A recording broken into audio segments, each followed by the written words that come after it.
ഈ നമ്മുടെ പ്രധാനമന്ത്രി ഇവിടെ വന്നു, മുഖ്യമന്ത്രി എന്ന നിലക്ക് ഞാൻ സ്വീകരിക്കാൻ പോയി.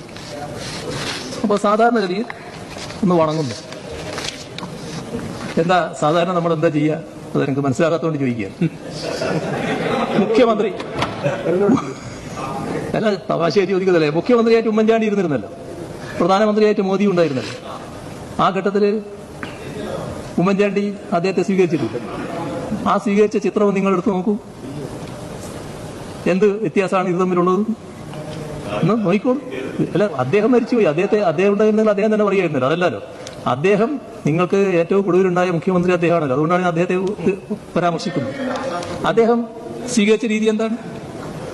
ഇനി നിങ്ങളുടെ പരമോന്നത നേതാവാണല്ലോ രാഹുൽ ഗാന്ധി. എന്താ സർ ചെയ്തത്? അവിടുത്തെ സ്വീകരിക്കലായിരുന്നു. ഏതായിരുന്നു സാഹചര്യം? ഇത് കേരളത്തിലേക്ക് വരുന്നു. കേരളത്തിലേക്ക് വരുന്ന ഒരു പ്രധാനമന്ത്രിയെ സ്വീകരിക്കാനുള്ള ബാധ്യതയാണ് ഈ കസേരയിലിരിക്കുന്ന ആർക്കായാലും ഉള്ളത്. ഈ രാജ്യത്തിന്റെ പ്രധാനമന്ത്രിയാണ്. ഞാൻ സംസാരിച്ചു കഴിഞ്ഞു. പ്രതിപക്ഷ നേതാവ് വി.ഡി. സതീശൻ സംസാരിച്ചു കഴിഞ്ഞ് ഞാനിവിടെ ഇരിക്കുന്നു. സതീശൻ വന്ന് എന്നെ കെട്ടിപ്പിടിക്കുന്നു. അങ്ങനെ നടക്കും? അങ്ങനെ നടക്കാറുണ്ടോ സാധാരണ? അപ്പൊ എന്തിനാണ് ഇത്തരം കാര്യങ്ങളൊക്കെ എടുത്തിട്ട് എന്തോ ഒരു ഭയങ്കര കാര്യം? ഞാനെന്തോ ഈ അദ്ദേഹത്തേക്ക് കാണുമ്പോൾ ഇങ്ങനെ മുട്ട് കുറച്ച് പോകുന്നതാണ്. ഞാൻ ആ കാര്യത്തിലേക്കൊന്നും ഞാനിപ്പോ പോകുന്നില്ല. എന്തിനാണ് അത്തരം ഒരു ബാലിശമായ പരാമർശങ്ങളിലേക്ക് പോകുന്നത്? ഏത് മുഖ്യമന്ത്രിയാണ്? ആകെ ചന്ദ്രശേഖർ റാവു കാണിച്ചിരുന്നു. ചന്ദ്രശേഖർ റാവു നിങ്ങളെ മുഖ്യമന്ത്രിയാന്ന് പറയാൻ പറ്റുമോ? ചന്ദ്രശേഖർ റാവു അവിടെ മുഖ്യമന്ത്രിയായിരിക്കുമ്പോൾ അദ്ദേഹം കാണിച്ചിരുന്നത്, അദ്ദേഹം നിലപാടെടുത്തിരുന്നു. അത് അന്യായമായ തെറ്റായ നിലപാടുകൾ സ്വീകരിക്കുന്നു വന്നപ്പോൾ അദ്ദേഹം അത്തരത്തിലുള്ള നിലപാടെടുത്തിരുന്നു. സാധാരണഗതിയിൽ ഒരു മുഖ്യമന്ത്രിയുടെ ബാധ്യതയല്ലേ ഇത്? ഒരു സംസ്ഥാനത്തിന്റെ മുഖ്യമന്ത്രിയായിരിക്കുമ്പോൾ പ്രധാനമന്ത്രി വരുമ്പോൾ സ്വീകരിക്കണ്ടേ? പിന്നെ നമ്മളെല്ലാവരും മനുഷ്യരല്ലേ? നമ്മൾ വളരെ കടുത്ത രീതിയിലൊക്കെ രാഷ്ട്രീയമായി വിമർശിക്കുമ്പോൾ പരസ്പരം വിമർശിക്കുന്നുണ്ടാവും. പക്ഷെ മനുഷ്യരെന്ന രീതിയിലുള്ള പരസ്പര ബന്ധം ഉണ്ടാവില്ലേ? എന്റെ തന്നെ ഒരു അനുഭവം ഉണ്ടല്ലോ. നിങ്ങൾ ഓർത്താ മതിയല്ലോ. ഞാനൊരു ദിവസം ഫ്ലൈറ്റിൽ വരികയാണ് എറണാകുളത്തേക്ക്. എഴുന്നേറ്റപ്പോൾ തൊട്ടു മുന്നിൽ ചപ്പുറത്തായിട്ട് സുധാകരനുണ്ട്. സുധാകരൻ തിരിയുന്നു. ഞാൻ എഴുന്നേറ്റപ്പോൾ നേരെ ഞാൻ നിങ്ങൾ ഈ ഫ്ലൈറ്റിലുണ്ടായിരുന്നു? ഞാനുണ്ടായിരുന്നു. നിങ്ങളുണ്ടെന്ന് ഞാനും കേട്ടു എന്ന് പറഞ്ഞു. എന്താ ഇവിടെ തിരുവനന്തപുരത്തേക്ക് വരുന്നുണ്ട്? ഞാൻ തിരിച്ച് ഇങ്ങോട്ട് വരുന്നതാണ്. അല്ല, എനിക്കിവിടെ പരിപാടിയുണ്ട്. എല്ലാം കഴിഞ്ഞു പറഞ്ഞ് ഞാൻ ഇറങ്ങി പോകുന്നു. അദ്ദേഹം പത്രക്കാരോട് പറഞ്ഞ് നിങ്ങളെല്ലാവരും കേട്ടില്ലേ? നാണമുണ്ടോ ഈ മനുഷ്യൻ? എന്നെ കണ്ടപ്പോൾ ചിരിക്കാൻ.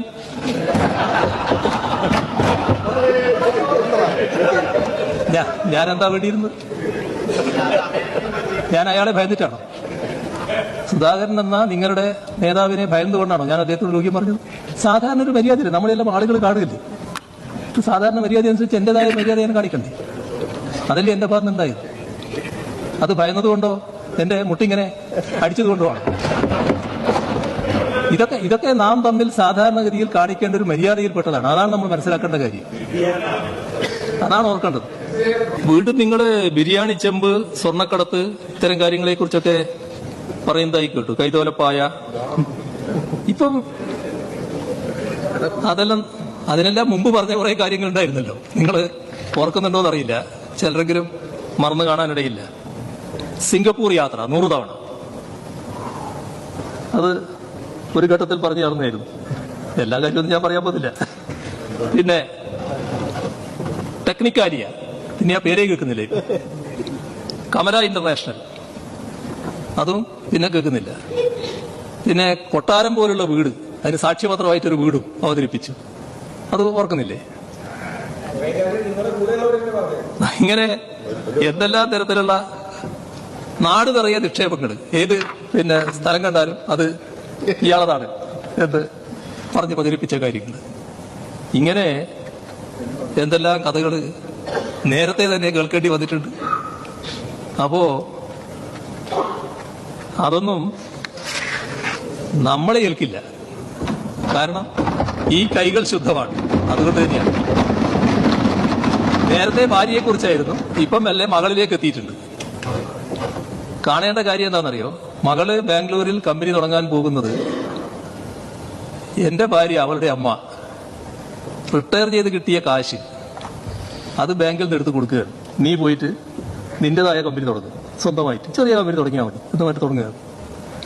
അപ്പൊ അതിൽ നിന്ന് വന്നതുകൊണ്ട് തന്നെ ഇങ്ങനെയുള്ള കാര്യങ്ങളൊന്നും കേൾക്കുമ്പോൾ എനിക്കൊരു മാനസിക കുരുക്കം ഉണ്ടാവില്ല. ഞാൻ പരസ്യമായിട്ടൊരു യോഗത്തിൽ പറഞ്ഞല്ലോ, മനസ്സമാധാനമാണ് പ്രധാനം. നിങ്ങൾ മനസ്സമാധാനത്തിന് നിരക്കുന്ന കാര്യങ്ങൾ മാത്രമേ ചെയ്യാവൂ. തെറ്റ് ചെയ്തെങ്കിൽ മനസ്സമാധാനം ഉണ്ടാവില്ല. ബാക്കിയെല്ലാം കേൾക്കുമ്പോഴും തെറ്റായ കാര്യങ്ങൾ നമ്മളെക്കുറിച്ച് പറയുന്നത് കേൾക്കുമ്പോഴും ഉള്ളാലെ ചിരിച്ചുകൊണ്ടത് കേൾക്കാൻ പറ്റും. ആ ഉള്ളാലെ ചിരിച്ചുകൊണ്ട് കേൾക്കാൻ പറ്റുന്ന മാനസികാവസ്ഥയിലാണ് ഞാൻ. ഒന്നും എന്നെ യേശില്ല. യേശാത്തത് ഇതുകൊണ്ട് തന്നെയാണ്. അതൊരു അഹംഭാവം പറച്ചിലൊന്നുമല്ല. ഈ കൈകൾ ശുദ്ധമാണ്, അതുകൊണ്ട് തന്നെയാണ്. അത് ആരുടെ മുന്നിലും പറയാൻ കഴിയും, അല്പം തല ഉയർത്തി തന്നെ പറയാൻ കഴിയും. അതാണ് അത് സംബന്ധിച്ച് എനിക്ക് പറയുന്നത്. പക്ഷെ നിങ്ങൾക്ക് രാഷ്ട്രീയമായി ആവശ്യമുണ്ടാകാം. ഈ ടീമിന് ഇപ്പോൾ ഞാനാണല്ലോ ഒരു നേതാവ് എന്ന് പറയാൻ ഇരിക്കുന്നത്. അതുകൊണ്ട് ആരിരുന്നാലും ഇവിടെ ഇരിക്കുന്നയാളാണല്ലോ നേതാവ്. അതിന്റെ ഭാഗമായി ആ കസേരയിൽ ഇരിക്കുന്നയാളെ ഇടിച്ചു താഴ്ത്തൽ, ഇകഴ്ത്തിക്കാണിക്കൽ നിങ്ങളുടെ രാഷ്ട്രീയമായ ഒരു ആവശ്യമായിരിക്കാം. നിങ്ങളത് നടത്ത്. ജനം സ്വീകരിക്കുന്നുണ്ടോ ഇല്ലയോ എന്ന് കാലം തീരുമാനിക്കട്ടെ. അത് മാത്രമേ എനിക്ക് പറയാം.